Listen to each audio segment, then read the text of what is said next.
Những công trình, tác giả, tác phẩm văn học nghệ thuật sống mãi với thời gian.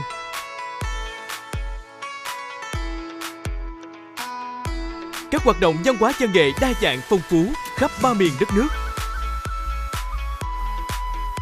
Bản sắc dân tộc Việt Nam độc đáo, nhân văn.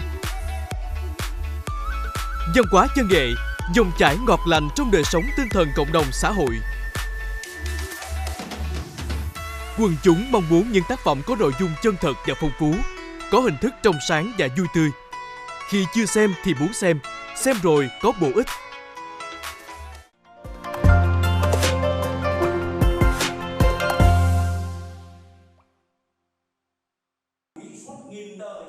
Tại Hà Nội, Chủ tịch nước Võ Văn Thưởng đã tham dự lễ giới thiệu tác phẩm Còn có ai người khóc tố như của nhà văn Võ Bá Cường, do Hội Nhà văn Việt Nam và Ủy ban Nhân dân tỉnh Thái Bình phối hợp tổ chức.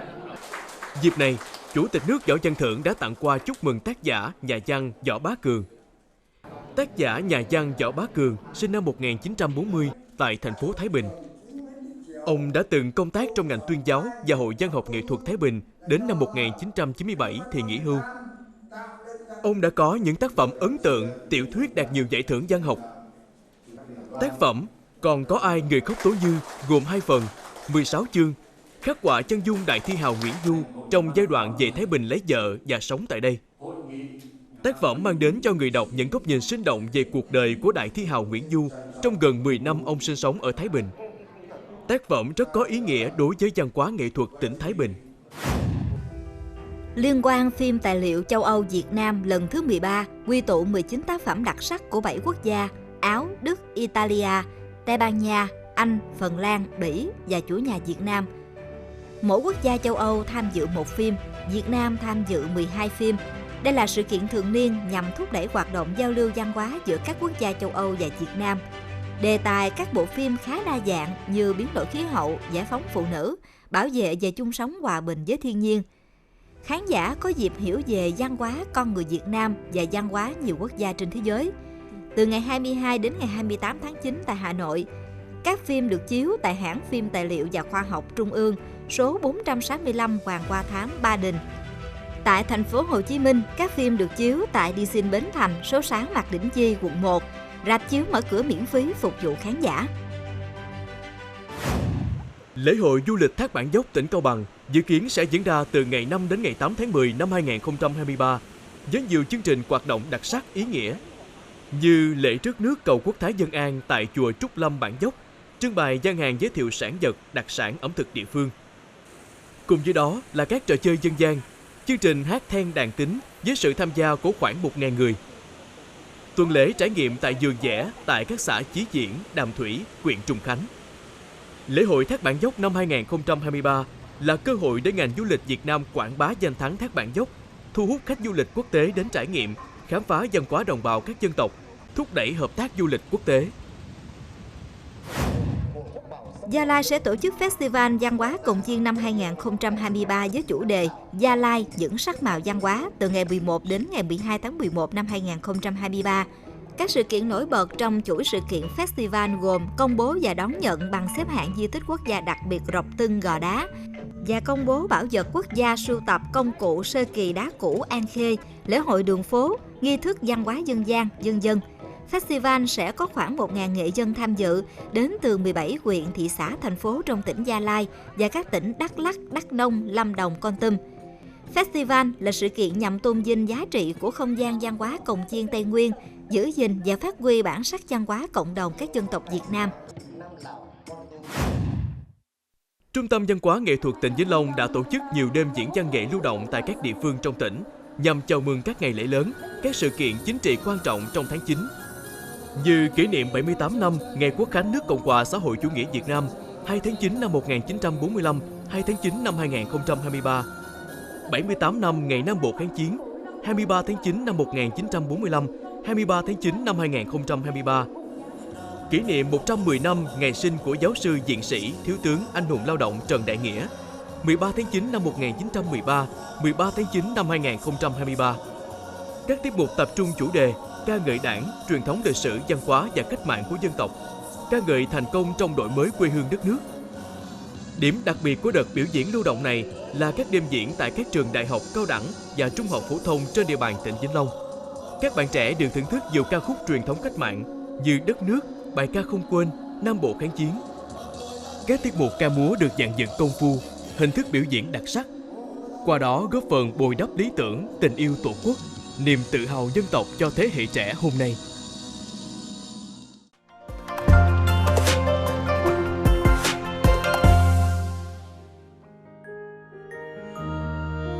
Khu di tích lịch sử văn hóa quốc gia Tầm Du thuộc địa phận xã Thạnh Xuân, huyện Châu Thành A, tỉnh Hậu Giang. Trong 3 năm, từ năm 1946 đến 1948, Tầm Du là địa danh ghi dấu 4 trận đánh vang dội của lực lượng vũ trang quân khu 9, điểm son chói lọi trong lịch sử kháng chiến ở Nam Bộ.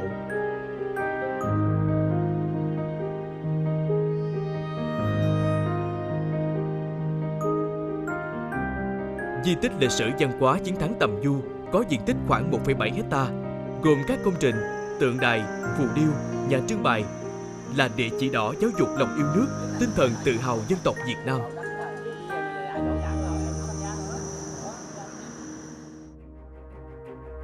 Ngày 2 tháng 9 năm 1945, Chủ tịch Hồ Chí Minh đọc bản tuyên ngôn độc lập, khai sinh nước Việt Nam Dân Chủ Cộng Hòa. Ngày 23 tháng 9 năm 1945, thực dân Pháp nổ súng tấn công Sài Gòn Gia Định, thực hiện âm mưu xâm lược nước ta một lần nữa. Ngày 30 tháng 10 năm 1945, tàu A-72 của thực dân Pháp bắn phá Cần Thơ, mở đầu cuộc chiến tranh xâm lược Việt Nam lần thứ hai. Thực dân Pháp có ý đồ đánh chiếm Cần Thơ làm bàn đạp để chiếm cả miền Tây Nam Bộ. Tầm Du ngày đó thuộc tỉnh Cần Thơ, nay thuộc địa phận tỉnh Hậu Giang, từng là một vị trí chiến lược về quân sự. Nó có tiếp giáp với một cái hệ thống sông Ngòi chằng chịt mà ngày xưa là tiếp cận chiến trường rút quân một cách thuận tiện bằng xuồng, ba lá và Tam Bản. Cái lợi dụng cái địa bàn này, khu chính đã dùng cái ngay chân cái điểm chiến thắng Tầm Du này để làm cái địa điểm mà để phục kích, để đánh Pháp trong những cái đầu kháng chiến chống thực dân Pháp. Không gian nghệ thuật tái hiện câu chuyện lịch sử sống động qua những hình ảnh, hiện vật, bản đồ, hộp hình. Ngày 20 tháng 1 năm 1946, dưới sự lãnh đạo của đồng chí Nguyễn Đăng, đơn vị Cộng hòa vệ binh đánh chặn đoàn xe quân sự của địch. Trong trận đánh này, lần đầu tiên ta tiêu diệt đại tá Desseut, một trong 5 tên sĩ quan cao cấp nhất của Pháp ở chiến trường Đông Dương lúc bấy giờ. Trong những ngày đầu kháng chiến chống Pháp, quân ta sử dụng những vũ khí rất thô sơ như giáo, mát, tầm dông. Đây là cái nốt tiếp thân là từ một cái điểm bàn, thì các chú bộ đội đã dùng cái điểm bàn này nè mai lại thành một cái túi ngủ, tránh là mũi đốt là ghét. Đó. Ban ngày thì trải ra để ngồi. Cái giáo là bằng cái chất liệu tầm dông, và đây là cái lưỡi thép, và tiếp cận để tấn công cái quân trang mà nó cũng phục vụ đắc lực cho cái lực lượng vũ trang của chúng ta trong những ngày đầu kháng chiến chống thực dân Pháp. Tầm Du, khắp nơi đều nghe tiếng vang liệt quanh. Tầm Du, nơi ghi dấu chiến công chiến binh miền Tây. Trận Tầm Du 2 vào ngày 12 tháng 11 năm 1946, dưới sự chỉ huy của đồng chí khu bộ trưởng Quỳnh Phan Hộ, lực lượng ta tiêu diệt 60 tên lính, thiêu hủy 3 xe cam nhông, thu được 60 khẩu súng các loại. Trận Tầm Du 3 vào ngày 3 tháng 5 năm 1947, ta tiêu diệt được gần 100 tên địch, tiêu hủy 6 xe, thu được khoảng 100 khẩu súng.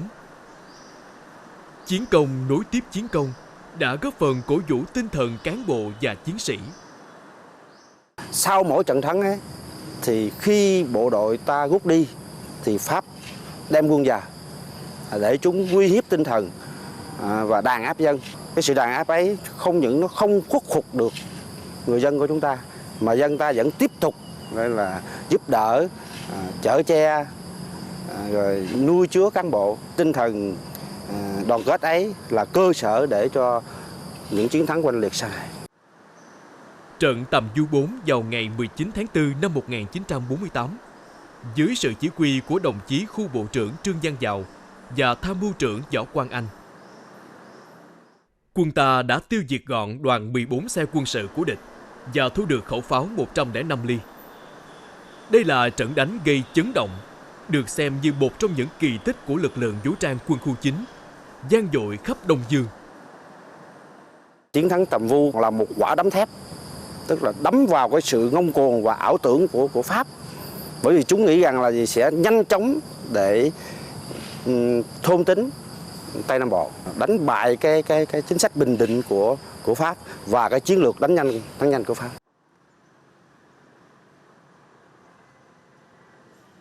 Bức phù điêu điêu khắc hình ảnh quân và dân ta mượn sức đôi trâu để kéo một khẩu pháo băng qua cánh đồng, gắn liền với một câu chuyện vô cùng ý nghĩa.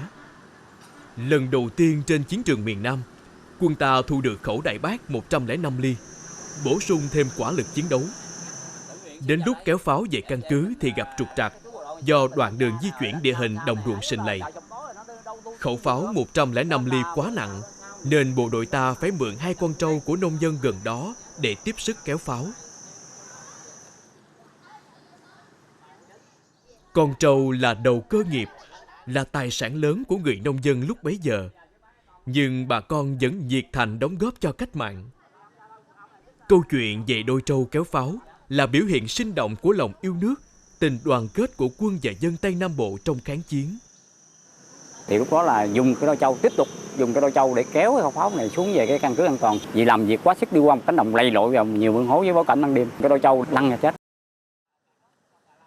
Chiến công Tầm Du là bản anh hùng ca của quân dân Cần Thơ, Hậu Giang nói riêng, Tây Nam Bộ nói chung, trong giai đoạn đầu cuộc kháng chiến chống Pháp tái chiếm Nam Bộ. Sự chung sức đồng lòng vượt qua khó khăn gian khổ của thế hệ cha anh ngày ấy đã viết nên trang sử vàng trong lịch sử chống ngoại xâm của dân tộc Việt Nam.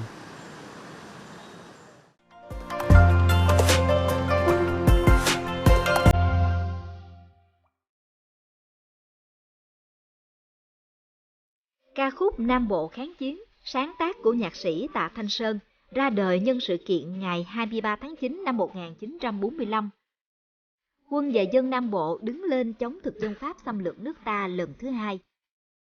Giai điệu hào hùng như hồi kèn thúc giục lòng người ra trận, đã thổi bùng ngọn lửa đấu tranh quyết tâm chống giặc của triệu triệu trái tim người dân Việt Nam ngày ấy.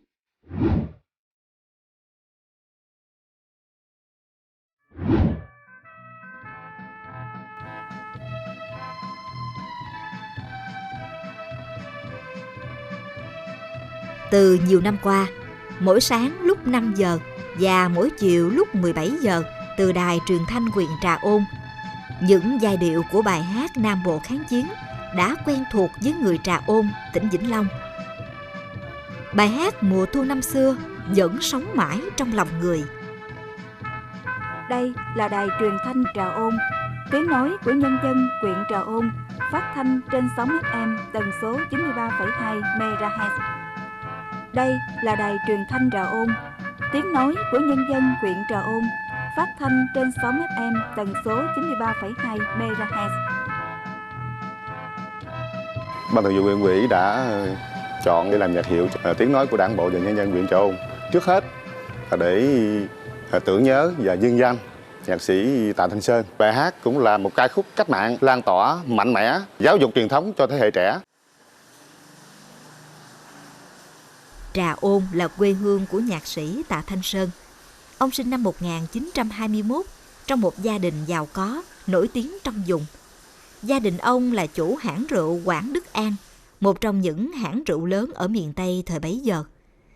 Từ nhỏ, ông đã bộc lộ năng khiếu âm nhạc, học rất giỏi môn nhạc và chơi đàn mandolin rất hay. Sau khi học xong trung học Cần Thơ, ông lên Sài Gòn làm nghề giáo viên, tham gia phong trào thanh niên tiền phong tại Sài Gòn.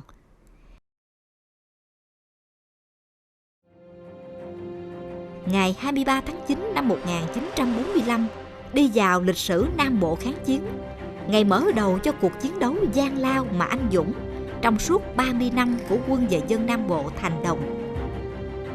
Thực hiện chủ trương kháng chiến của Trung ương Đảng, Chính phủ và nghị quyết của Hội nghị Xứ ủy Nam Bộ, người dân Nam Bộ đã đoàn kết đứng lên chống thực dân Pháp xâm lược đất nước ta lần thứ hai.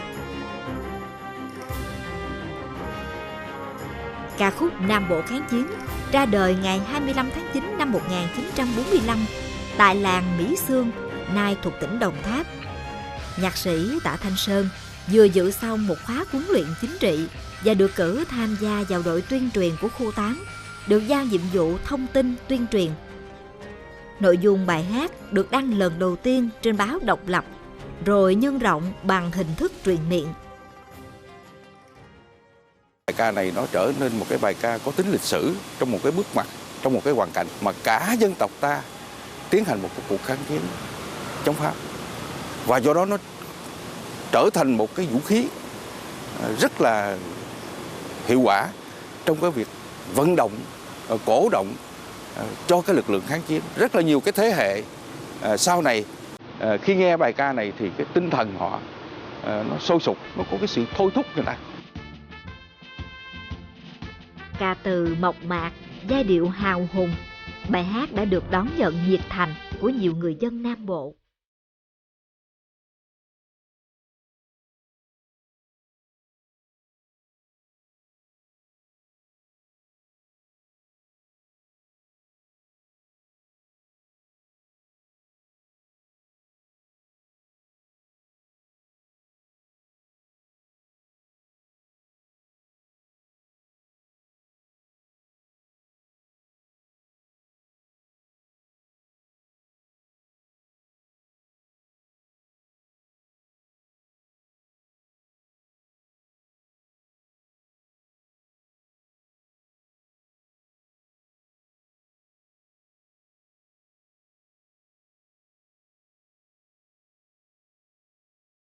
Ca khúc thì nó có hai cái yếu tố cấu thành, nhạc và lời. Lời của nó mang cái tính kêu gọi dữ dội lắm. Một bài mà nó động viên, nó có sức sống như thủy triều vậy đó, dâng lên cuồn cuộn vậy đó. Có thể nói hàng triệu người hăng hái lên đường tòng quân cứu nước. Thì một cái bài như vậy là nó quá giá trị. 24 tuổi mà viết một ca khúc như vậy, tôi nói về mặt âm nhạc là một người nhạc sĩ giỏi.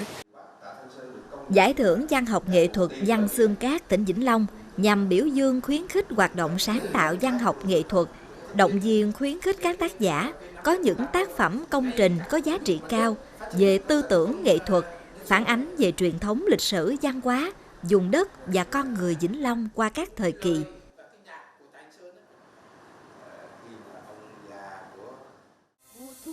Trong lễ truy tặng trao tặng giải thưởng văn học nghệ thuật Văn Xương Cát đợt 1 năm 2020, nhạc sĩ Tạ Thanh Sơn là một trong số 19 tác giả được vinh danh có tác phẩm tiêu biểu, mang sức lan tỏa lớn và là người nhiều cống hiến cho nền văn học nghệ thuật tỉnh nhà từ năm 1945 đến nay. Người Vĩnh Long hôm nay vẫn luôn trân quý tấm lòng với quê hương đất nước của chiến sĩ, nhạc sĩ Tạ Thanh Sơn.